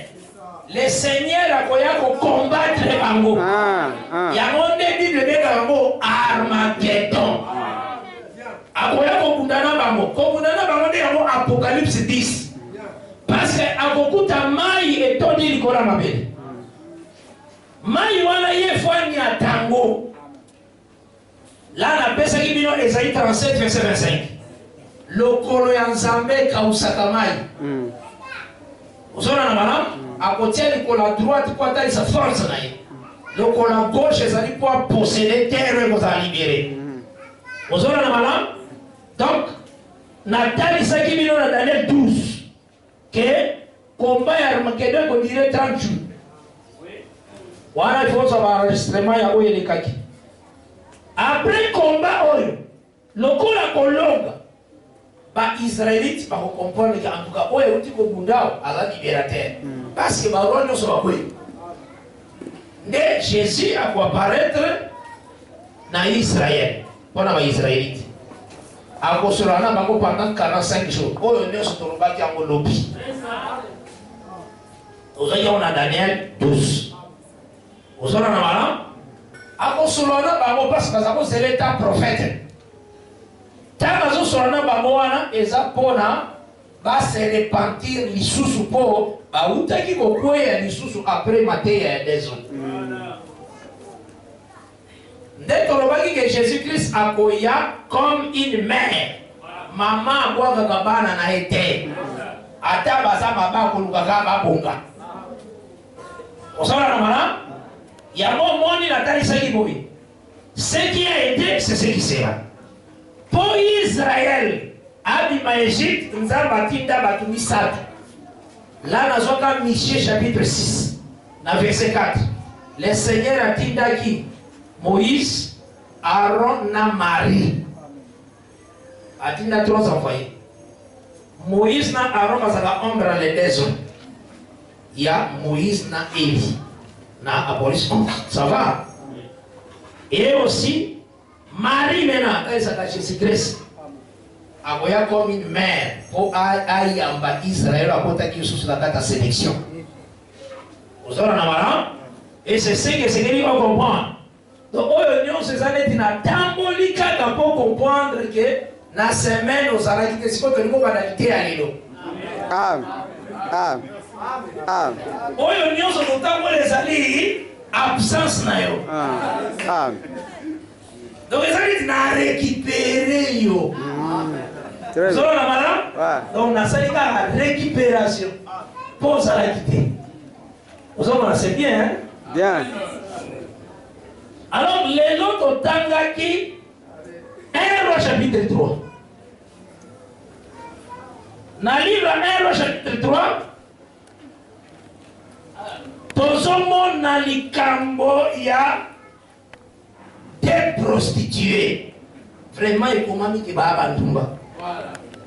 Bible se confirme le condiment qui est bon. Baza bandumba. Baza qui des prostituées. Mais ma femme n'a pas bango ndako moko. Oui, que culture na bango les alagano même ma wa bezana. Baza na mwanda kuna bango bafute la ka, ma femme na bango ensemble. Bango na bango kaka. Donc et uti tikuna ezalaki wa. Bazali na bango na kaka ndako bango mibale. Mususu alobi ke à part biso mibale mutu musu azalaki. Fuko na ngala balanga leza wana kaka bango mibale na ndako. À part bango mibale mususu azalaki. Alors yewe aliboso wana abotaki. Tanga boti mwana oya ye asali 3 jours. Ozona na mama tangu mwana na asali 3 jours nde muninga na ye wana abotiki. Bana bakomi ni balé na ndako. Mais moko aza na avance à 3 jours. Ozona niki sali. Maintenant na bano basali balé na ndako. Ero ni tozo remarquer. Lisolo ko bande bandi. Tiro kene kosuka. Mwana moko akufaka te. Bakoki ko déplacer et pas maman mususu. Pe bakozongi saka ye pas maman mususu. Ya akufaka. Mais mwana mususu akufaka. Ozoka ne lisolo za. Et puis lisusu. Tozo remarquer ni. Tozo ne ko remarquer que balala ki pongi. La Bible, l'Éternel m'a révélé ses paroles en ces mots, en ces termes. Ce qui est un terme de Dieu, ici. Donc, on est pressé, il y a n'importe quoi. Donc, ce monde d'abord, moi, je 3 jours avant. Nde mususu aye. Mususu wana ye nde yenda akufa. Oya akufa ki wana akenda pe bakenda na ye pe na ngambo mama mususu pe azonga na ngambo mususu. Maza ya kufa. Ozona na mala ya bomo ipe ya bomo yaza akufa te masala déplacement. Ozona na mala elo tozole mabiteni kolo mwana oya salaki ya mwana oya kufaka te. Ti bazo yiba ye mwana azalaka ya kula. Mutu mobimba atikali kulamuka te. Na tawana mwana azalaki na maboko ya mama mususu. Alamuki kaka tabu tombo ye. Dona lero wana ya butu wana va remplacer la qui est mwana ya diwa. Afani na mwana kufa butu ye kaka pongi. Bible, il faut te expliquer pongi ni goloba. C'est comme ça que tu as Baba Dagate, how église, how Israël, au monde, la terre a bon côté. La terre a demandé ma maman. Lobaka ba moko eza na kati, tina ni nzamba teki yako. C'est ça l'idée. Loba ba terme oyo nzamba tie na kati. Tangu tongo etani. Ba mama nyonso mibale bazotala. Bazaki ensemble. Oya lobi mwana oyo tieninga awo yaza kufa ya kate. Ya lobi wana ya yo ngande mwana ya bomo oyo. Ozona na mala? Ti eyokoma liboso ya roi. Tane komi liboso ya roi. Nde roi atali bango ke bazaki na dispute. Na kata dispute wana sengele kazo solution. Solution est par l'épée. Mopanga nde tamu ya mwe telemi. Eye kopesa eyano. Tamu ya mwe telemaki. En réalité, mwana esengelaki azongo ipa ya kolo na yango. Nde mabele mubimba wana balubi Salomon aza très sage. La sagesse de Salomon a été louée. Maintenant, il faut comprendre. Wana totali kaka lokola ape. Nenga yekola na séminaire. Bobo ezate. Totali kaka nenga yoka na grand séminaire. Nenga mutakoza na protestant atangi. Nenga mutakoza na catholique atangi. Nenga mutakoza na mutamayele atangi. Bomo yate. Bomo inde la pensée. Paul a dit qui a connu la pensée de l'Éternel. À qui la parole de Dieu a été révélée. Et donc Paul a dit Yangouana. Nana yeba qui pensait. Bon Moïse a babé na abomba wana ta pensée. Nena yebi sekibino baba comme nous dans la Bible ko et bandaka na ngaka répéta na ngoka d'abord attends. Vous avez na mala? Ndakouana c'est Adam. Vous aussi malin. Maintenant, pourquoi m'a présenté pas si ma prostituée? Oui, un seul a péché et toute la terre est côté qui n'a l'issue. Donc ma belle mon bébé c'est qui n'a pas l'issue. Et dans la gata l'issue, c'est qu'il faut me présenter mon combat prostituée. Aussi ma malin, parce que d'abord ma prostituée, parce que tout homme est péché. Otunyo sona mabela zali mosumu. Osona na mala? Ah. Maintenant, pourquoi alors Nzamba tient l'isolo tout autour ya moine? Réponse simbaga mateo nototea. On a bandaki nango et ça que moine atali saka royaume. Et dit Jésus-Christ à sa fils. Un enfant nous est donné. Un fils nous est donné, un enfant nous est né, un fils nous est donné. Ce fils-là, dans Luc chapitre 17, dans verset 20, dans verset 22, bah, tout n'y est question. Royaume et koyande geni. Aïe, si bango, royaume et yété dans le bango, bah, tout n'a qui bango na fitier. Quand viendrait le royaume? Yémenazo répondre na présent. Alors oui, les royaumes ne viennent pas de manière à frapper les gars. Bakolobate ezakuna ezakoto. Mais royaume ezana katina. Royaume des fils. Bana wana mi bale batali saka ba royaume. Royaume moko ezaka royaume éternel. Royaume moko ezaka royaume passager ou royaume ébranlable.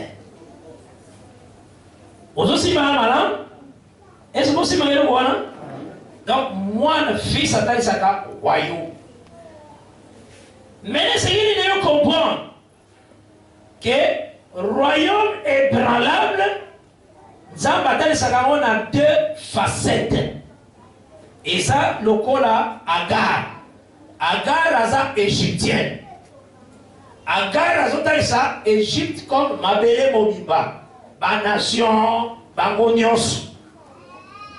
Batalisaka aussi comme royaume ébranlable. Bon continuons c'est ça la mabele et koleka. Ata batu bayembeli yo wumela papa président. Wumela sala sata. Akosala ngote. Bien. Vous avez la madame? Attends, le bisala 300 ans. Et coca terre. Le royaume à terre, ça passager. Royaume est le kagaté. Et ça, c'est Jésus-Christ. Aussi, maman, parce que Jésus-Christ, le Fils, il est un royaume. Tant que Daniel Dezoloba, au roi, tu voyais la pierre. Esaïe qu'on s'est détaché sans le secours d'aucune main. Et il a frappé la statue. Et puis cette pierre-là est comme une grande montagne sur toute la terre. Alors les pierres, voilà. Et c'est un royaume qui ne passera point à une autre personne. Or pierre, voilà, c'est Jésus. Aussi, maman, c'est le Fils. Et aujourd'hui, on a très bien mais là, qu'est-ce qui se passe? Tant que nous avons Paul a été dans aéropage, dans acte 17, atalisi ke mabele mobimba to utika ke pa mutu moko. Nous sommes tous ici d'un seul sang. On se donne. Donc mabele mobimba et uti na kati ya Adam. Mais zamba tamboli ndenge ni sibanga mala. Zamba sali ke ba mabele ba tunyo so ba nation nyonso na mabele ba ko akozala ba se pe na sali sumu mais pas à la peine en royaume. Mais ba royaume na bango eza ébranlable. Azui penda ku ya Abraham. Ndako Abraham eza pe na kati ya bato bakoyena lisumu ya Adam. Mais après si kuna na kati royaume inébranlable. Est-ce que vous avez malin? Vous si banga malin. Donc maintenant les obéissani eza que royaume oyo eza ébranlable. Na royaume inébranlable. Nini yango ezalaka avant? Eza royaume inébranlable. Parce que Zamba utana mokonzi na ye na seko aya saleli bino mokili apesi bino pe kibokonzi na mabele. Donc il y a ye eza avant. Mwana wana wabotama avant akufa te. Avant qu'on se déplacer ma boson. Akufa te. Ozona na malam. Maintenant Zamba soki mouvement wana amemi yango na ndako ya Abraham. Comment? Asali ke Abraham azwa boyokani on abenga alliance. Mais cette alliance va benga alliance à trois personnes. Alliance ya Abraham, ya Isaac, na ya Jacob. Vous avez un malin? Donc, ce qu'on suit, Matthieu 22. Autant du verset 31. Qui est verset 32. Ce qu'on m'a dit, moi, au comment l'écriture est sur le baguette, il faut piéger Jésus dans le Kambouya.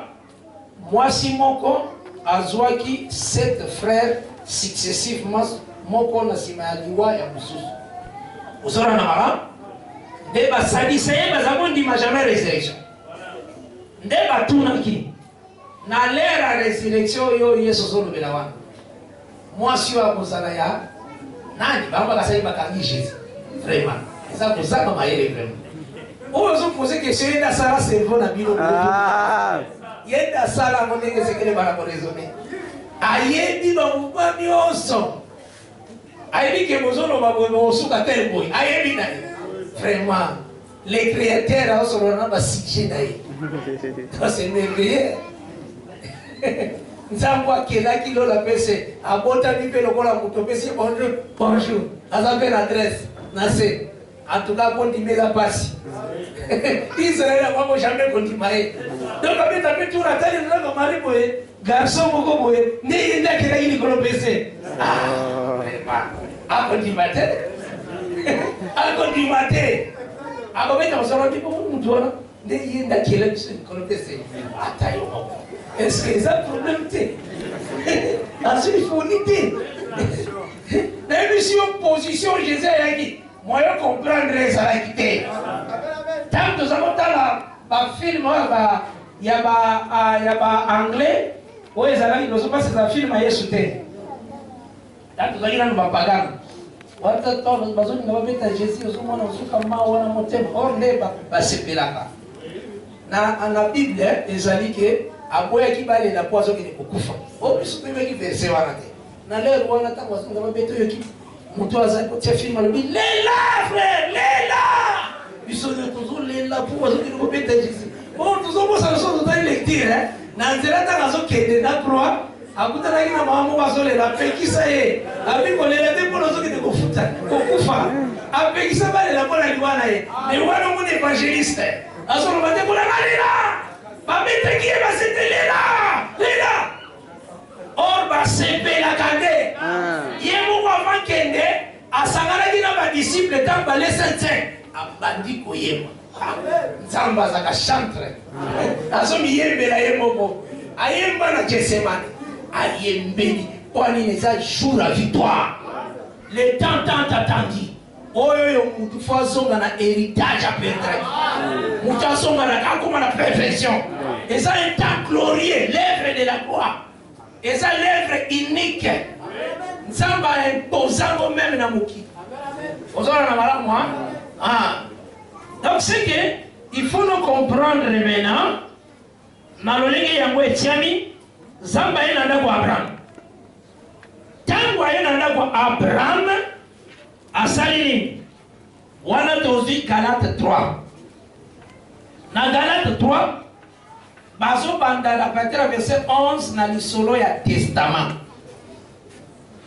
balobi le testament atako esalemi epai ya mutu n'est annulé par personne et personne n'y ajoute dans sa lecture na mona makambo nzambe ezaka tellement kitoko foni na makambo nzambe koleka fufu ozokaliza okende kolamba mbamba mpo moto alia ekopesa nango bomoi te moto mosu azonegosi fale naleka deja nzela wenzelekene wana nyonso eza eloko te lia nano oyo wenza solo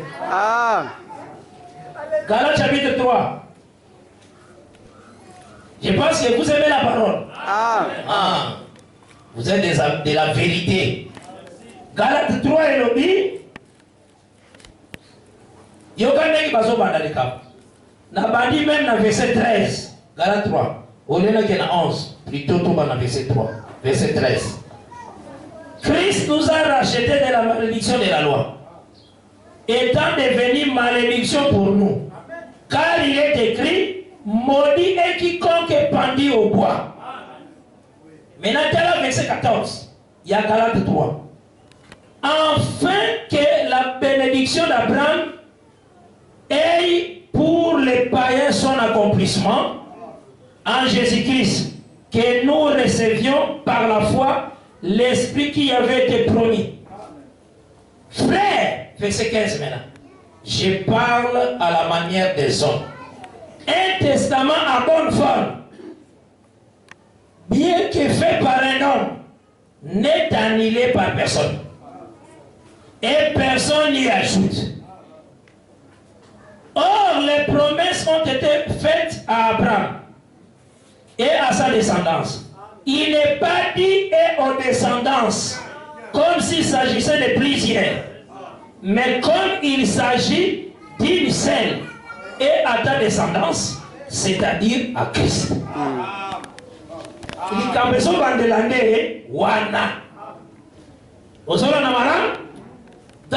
d'Abraham, le Seigneur a bandit nous à Pessi, Oyo Ezali, le testament. Ce testament-là, c'est tout un royaume. C'est tout un fils. Mais il faut étendre à Manetti 3 jours. Abraham, Isaac, Jacob. Vous avez un malin? Est-ce que vous avez un malin? Alors, on a un texte. Comme Abraham, Isaac, Jacob, l'alliance. Le testament est Salemaki et la promesse est Salemaki pour Abraham et sa postérité. Sa postérité, c'est Abraham, c'est Isaac et Jacob. Aujourd'hui, Lévitique chapitre 26. Bon, on a ensemble là, on a tout malé. Parce que parfois, quand ça a un peu moussous. Mais aux autres, on a vraiment des zamba kanisa qui ont. Et donc, on a dit quoi? Alliance Abraham Babega Angoboui. Verset 42, il y a Lévitique 26. Je me souviendrai de mon alliance avec Jacob. Je me souviendrai de mon alliance avec Isaac. Et de mon alliance avec Abraham. Ils ont 3 personnes. Vous avez malade. Maintenant, ces 3 personnes, des autres, ils ont 3 jours, il y a wana. Parce que ça 3 jours, il y a moine qui a koufakate. Moi, je suis la loi, le sommet des prophètes est parce que la loi, le prophète est souka. Parce que n'a pas te mêler, la loi, le sommet des prophètes. Moi, je suis koufakate. Mazana 3 jours naïe. Parce que jour était c'est aussi prophète.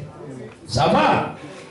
Ah, nde nazwi Matthieu 22. Oh, nalobaki ke na Matthieu avant Nathan. Vraiment tout ça lango eza makambo na biso. Yoka boy, na verset 31 na 32. J'ai le nom de Jésus-Christ. Matthieu 22. Pour ce qui est de la résurrection des morts, n'avez-vous pas lu ce que Dieu vous a dit? Et là, ça dit très attentif. Balanda, Dieu a dit quoi na oetali et longa et quoi? Bise quoi? Yoka Jésus maintenant zolo. Zamba lobani na oetali bomo. Zamba lobani yoka. Réponse sur Bise. Avec cette trempe. Je suis le Dieu d'Abraham, le Dieu d'Isaac, le Dieu de Jacob. Dieu n'est pas le Dieu des morts, mais des vivants.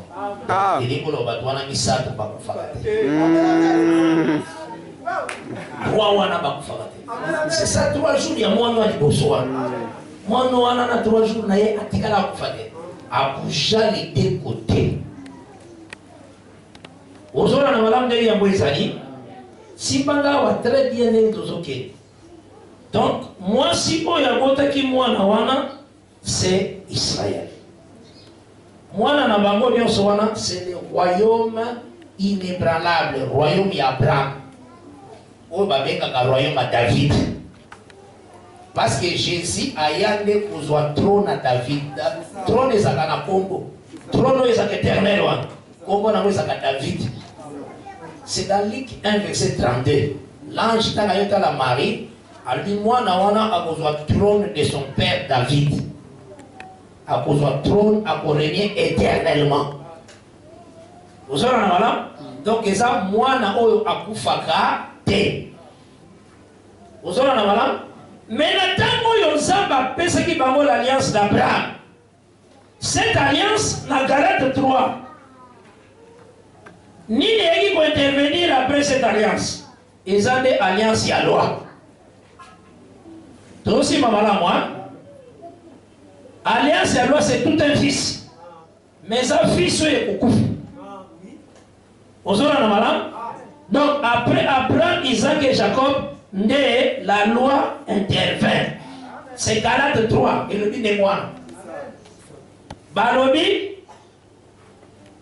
Galates 3. Verset 17 maintenant. Pour docteur, verset 16. Verset 17.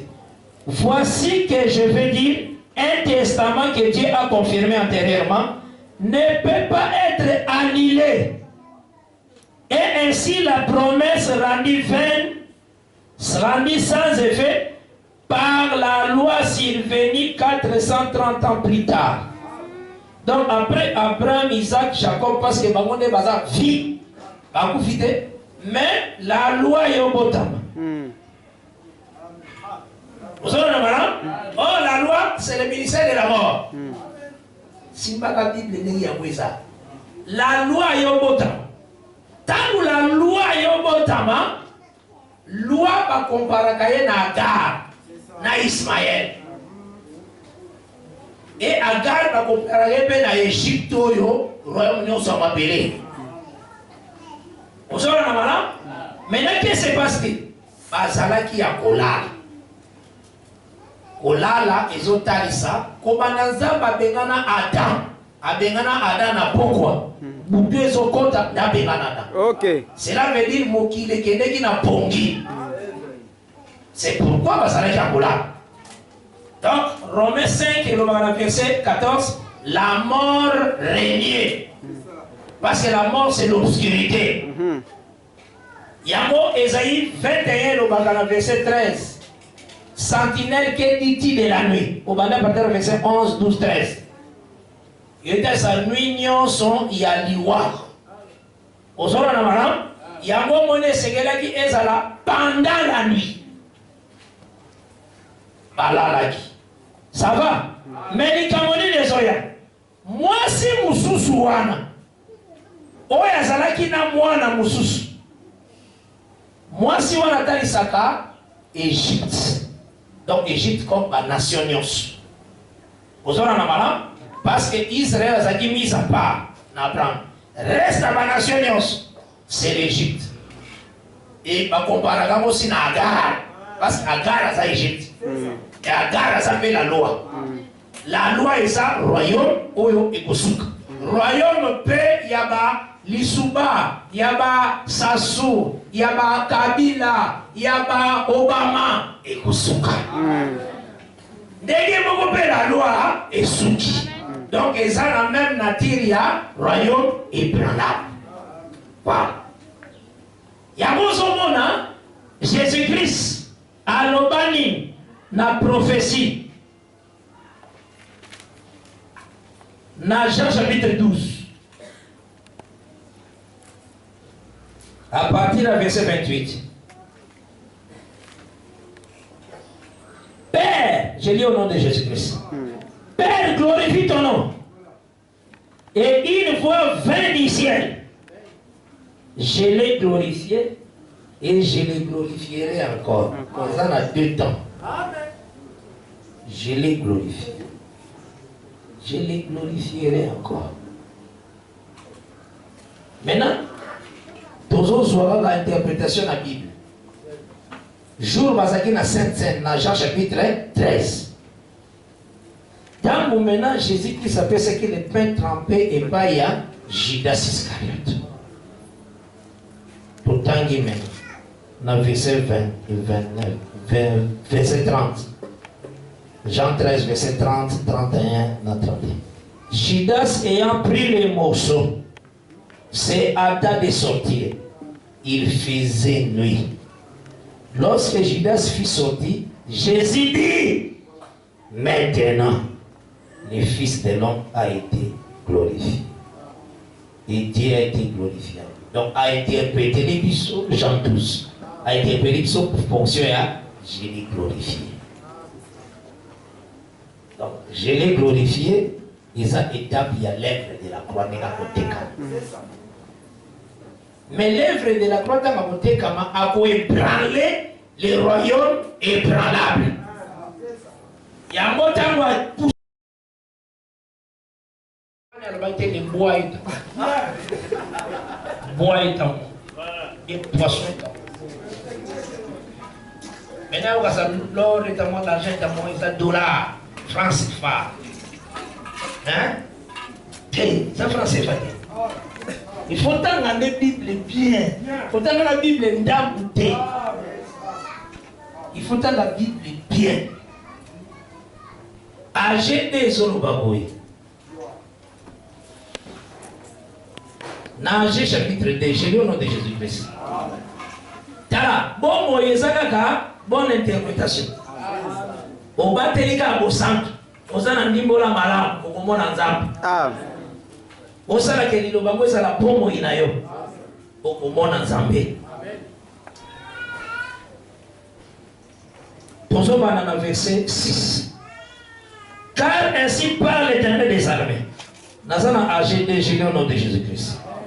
Encore un peu de temps, et j'ébranlerai les cieux et la terre, la mer et les secs.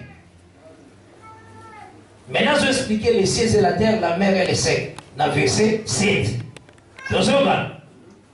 J'ébranlerai toutes les nations. Donc, où est ça visible?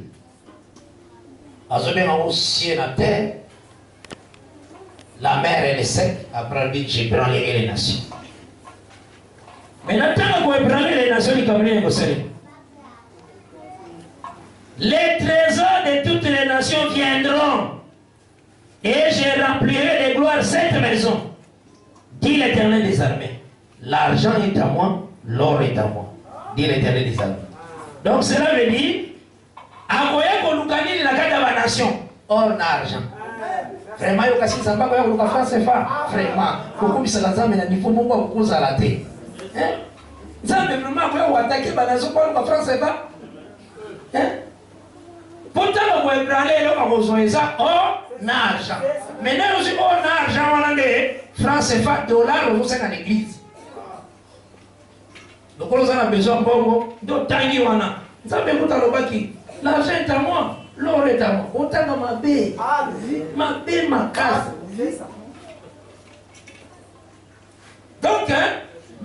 nation ndenge basawana bazana or bazana argent. Or argent etalaka rédemption. Yoka rédemption ndenge ça. Mon conjoint mon ami ataliona albia ceux qui ngata pour vivre te gagne na kosala ki za vivre. So na robi de lokufa kufa.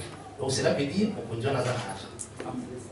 Des hommes argent on eza yanga. Parce que ngai ne na faire vivaka ngai ne na bomaka pe.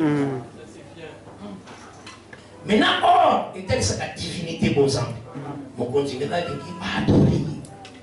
Pas comme oh, il y a le but, il y a ça vrai. Attends, ça m'a fait considérer que nous sommes très sages. Attends, ça sagité. Oh, la vision de notre président. Il est très sage. Vous avez commis des armées. On a des or. Dis-nous qu'on a mis par exemple de fois les tyrans de des académies. C'est ça. Il y a une capacité à racheter.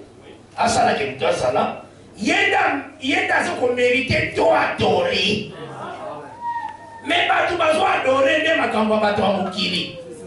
Donc ça, nous sommes dans la carte à Batou. Oh, l'argent. Nous sommes dans la carte à Batou. Nous avons retiré oh, l'argent.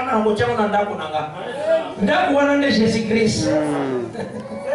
Vous savez, maintenant, par rapport aussi à la loi est ça aussi ébranlable. À quoi ébranler la loi. Asa ina programme kwa pwani azwa or na argent ça qui fait la kata ya taya la loi les prophètes pour y parler. Nini or na argent ça iko na kata. Tomoni Moïse a divinité Dieu. Moïse. Albi or wana isandia. Omoni Moïse a dit libérateur. Oh, libérateur isandia Jésus. Ozala na wana omoni Jérémie divinité prosperant. Parole de la terre. Oh, parole de la terre, c'est Jésus. Vous avez un malin, oh, l'argent, on a pété à Kouébralé à Kouzouango. C'est ça l'essence. Vous avez un malin? Néomoni, Soka ébranlé, Batribunion, soit les salaki n'a qu'à ta prophète, n'a pas sacrificateur. Et il y a un autre naïf. Yabo azo ébranlé, on est dans l'œuvre de la croix. Voilà les première étape, je l'ai glorifié. Voilà ébranlement, il y a sacerdoce de Salimi. Mais en étape encore, je les glorifierai. Voilà les Armageddon. Aboya ko ébranler royaume mususu, ou les appelle ébranlable. Banan, le roi de la terre. A ébranler dans la croix, roi appelé Moïse. Parce que Moïse aussi était roi. D'après Deutéronome 33, verset 4-5. À Hébreu qui 18 Hébreu maintenant 12.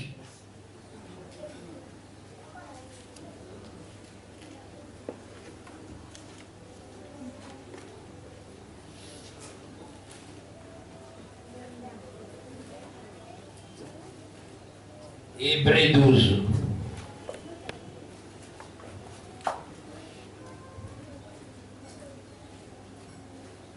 Nous allons à partir du verset 27.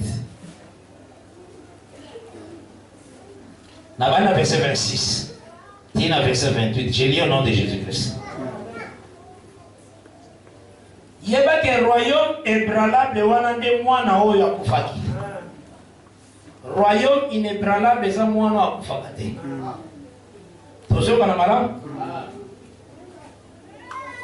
Na bana verset 26.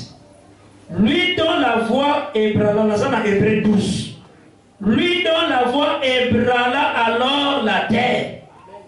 Et qui maintenant a fait cette promesse. On est allé déjà dans l'église. Ça va? Vous aussi, ma madame? Dans l'église, déjà, l'œuvre de la croix, c'est ça les maquis. On a l'œuvre de la croix à ébranla qui peut déjà. Étape à quoi ébranler, on a une étape, il y a Père, glorifie ton fils, je l'ai glorifié. Ça va? Mais ça n'est pas pour ébranler sous je les glorifierai encore. Vous avez pour l'année, biloko ébranlable, ils en ont deux groupes.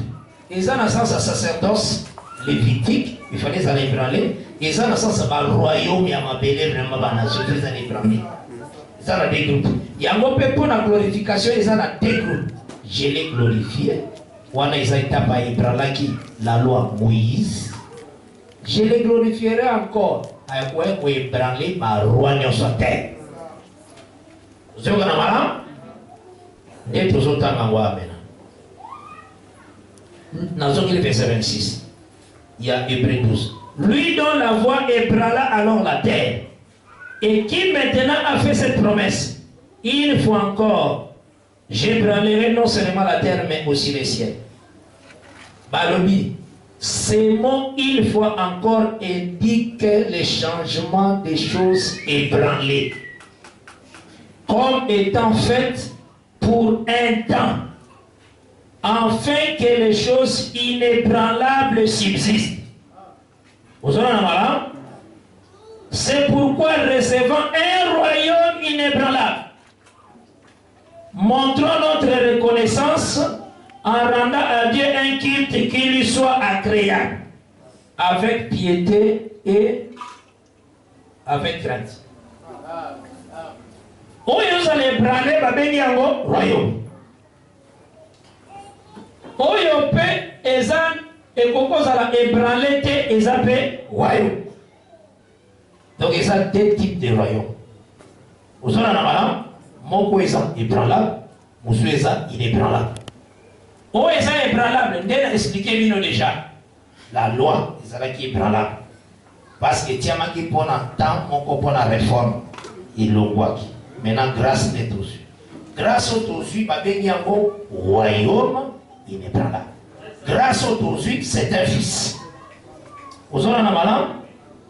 Maintenant, loi maintenant va venir au royaume ébranlable. Mais ce que loi n'a été, Agar ou Atali ça aussi loi, mon Sinaï, Aza Égypte. Égypte, et ça aussi les mondes, la terre. Maintenant, qu'est-ce qui se passe? Moi, si on a moussous, oyo ayaki kobota sima, na yebisio Atali saka Égypte, Atali saka la nation nyos. Atali saka des choses naturelles. Ça va? Moi, si je suis souvent à la maison d'Abraham, il y a des gens qui ont la parole, il y a des gens qui ont moine. Vous avez un malin? Bazalaki au même moment. Donc, Natawana, église, Boïzalaki té. Natawana, les Zalaki, Égypte, Assyrie. On a tous une pratique. L'église est une acte des apôtres. Natawana, Oyoyo, Abraham, Azalaki, avec le testament, l'église est Zalaki. Donc, moi, si on a d'abord, à ça, Égypte, égyptienne. Donc, à ça, par colonions. Maintenant, qu'est-ce qui se passe? Moi, si on a tangu azoko bota mwana, mutoyo a manifesta, ma royaume non sa terre et sa kanzambe yemoko. C'est Dieu. Yemoko le dit dans Jérémie 27, toute la terre est à moi. Je le donne à qui je veux.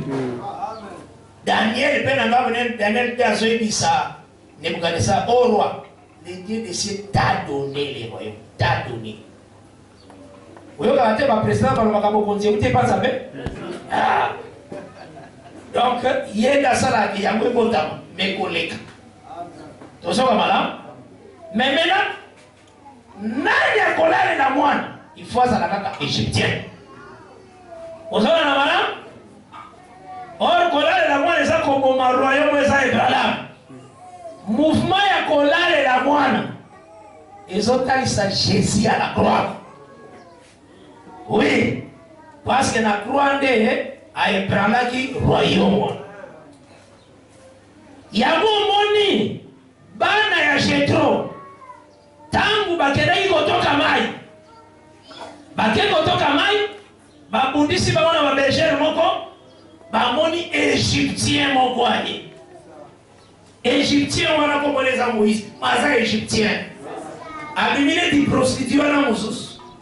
Égyptien comme a délivré bana Après si bango mai bazongi attendre nanda nde papa na bango tourner albi ah comment aujourd'hui bozongi sito albi to kutalaki na égyptien balobi teke bakutalaki na hébreu te alataki tenir l'égyptien ozona na mala donc abimi lokola Agar donc aye lokola moto naturellement ozona na mala est-ce aussi mala le Seigneur abima lokola égyptien pour délivrer yabo Israël a bien dit est un samaritain droit ozana eti mutu mo ba nation ozona na un samaritain est-ce aussi mala moi aussi mala moi donc c'est que mouvement ya kolalela ezotalisa Jésus-Christ lolenge aepralaki royaume eprala parce que yende kanade asalaki royaume ango eprendre fin mutu musute mais maintenant qu'est-ce qui se passe que na milieu de la nuit kaka mama musu azalaki akolala pongi ya mama mususu wana ezotalisa maintenant ntango azoya koyiba mwana ezotalisa incrédulité. Romains 11 dès le bagango Israël azana pongi na Romains 11 balobi Israël azaya ko lala aussi mama Israël azana pongi na kata pongi wana nzamba alobaki na Matthieu 21 na lobelaki bino na mbango le royaume vous sera enlevé. Donc le bon pour moi si on attend les autres moi il s'agit le royaume vous sera enlevé et sera donné à une nation. Nation on les a nzoto ya Jésus. Donc moi si on appelle abatali samena biso et taboa. Donc tant moi na aye na ngamba moi si wana le bon pour moi c'est le royaume de Dieu vous sera enlevé. Maintenant tant que moi la famille naye nzoto wana ekomi Dieu a choisi parmi les nations un peuple. Où est fait un royaume, recevant un royaume inébranlable. Aussi ma mouvement les amis. Maintenant qu'est-ce qui se passe? Boutou mabimba. Moi si moi baïba ki mwana, bazongi seliye mwana ya kokufa. Israël les lois ça c'est la loi. Attends on ça c'est ça la loi la croix. Ça va mettre fin à la loi. Mazupe loi tikeli. C'est ça la Bible. Mais akola mukanda sana akola. Tangu tangu ezokoma. Moi si wana tikali susu bisote. Bisoto kera enlèvement. Parce que oyo moi si mususu tangu anamuki eza Israël kana so croire. Parce que on a les incrédulité. On a muka azo croire. Na boyi mwana wana Israël a koboya la loi a di ma grâce. Mais tangu ndakola muka or biso tozo c'est la tombo. Ce qui tombe est poké. Ozolama. Donc tombo dans les okoma. Moi si wana o yakigalaki na mwana ya momoi aza subiso te biso sitokei. Ozolama wala. Maintenant babandi nde kobenda. Kobenda déjà ba combat nous c'est comme ça entre Israël et la terre. Entre Israël et Égypte. Le lien va pas obéir. Qui vont continuer sur ma belle Israël. Oh Israël. Mais épée à Salomon et que c'est là pour continuer ma belle nyonso à Israël. C'est ça un roi droit. À toi ma belle ma case. Vous savez à cause parce que moyen on tient biso tout soit dans Israël exact. Tout soit dans Israël. Biso za natana biso yeba uzala natana ye. Mais le monde tout mona basi wana bazo bendana. Te parce que moi si on a des biens zalaki Égypte mobimba. Aza peuple égyptien. Peuple égyptien les autres c'est la terre mobimba. Mais na kati ya terre mobimba na kati ya Congo Brazza nzamba azuba chrétien. Na kati ya États-Unis azuba chrétien. Na kati ya mwasi wana biso tozobi. Na kati peka ya batu nzamba azaki esprit ayepe lokola mutu. Yango tama mipe lokola mwasi wana.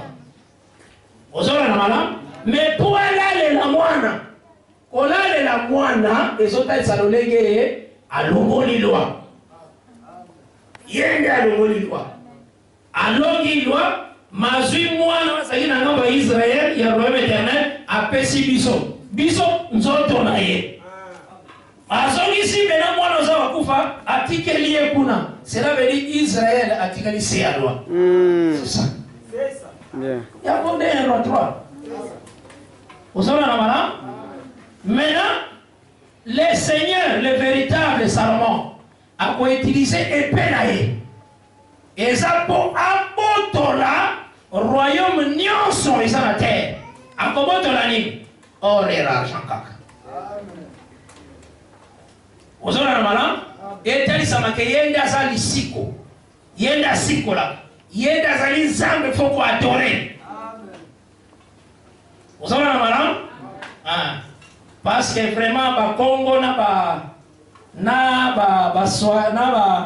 baluba balingi kokoma banzambe mingi bakongo na baluba balingi bangona kuna mupuna chikuya wakazadi Dieu mal compris omwana kuna katima Dieu mal compris omwana kuna fumusimo kimbangu base bele même awa uzona na mala donc c'est que bilongo nyonso bazowana eza orangana et pesa nzamba ozana kanda contre bango po ya retire or na ye aussi mabala mbele ya mwezali donc yango nezotalisa que le Seigneur a retiré royaume nyonso ya terre po azongisela yango Israël royaume wana mene kokoma royaume éternel po eza reine ya fils de David onani madame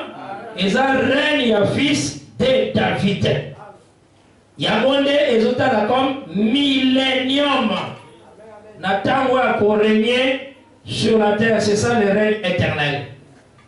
Kolo Yesu Kristo apambola yo makasi apomba yo nzambe alongisa yo na makambo nyonso afongolela yo banzela kitoko Yesu apambola yo vraiment mingi. Merci d'avoir suivi ce message et que Jésus-Christ vous bénisse. Si vous avez une question à l'intention de l'homme de Dieu, si vous voulez que l'homme de Dieu prie pour vous, si vous voulez vous confier à l'homme de Dieu, ou si vous voulez tout simplement bénir l'homme de Dieu, contactez-le directement si ses coordonnées sont disponibles depuis sa page. Sinon, contactez-nous et nous lui transmettrons vos préoccupations. N'oubliez pas de faire un tour à notre page évangélisation pour voir en quoi vous pouvez vous rendre utile à Christ par cette œuvre. Que Dieu vous bénisse tous. Amen. ChristQuality.com. Les cieux en un clic de la souris. Évangile-éternel.com, le site de l'évangile éternel. Christ et Quality Fondation, équilibrer la manne ramassée dans le désert de sorte que chacun ait un numère.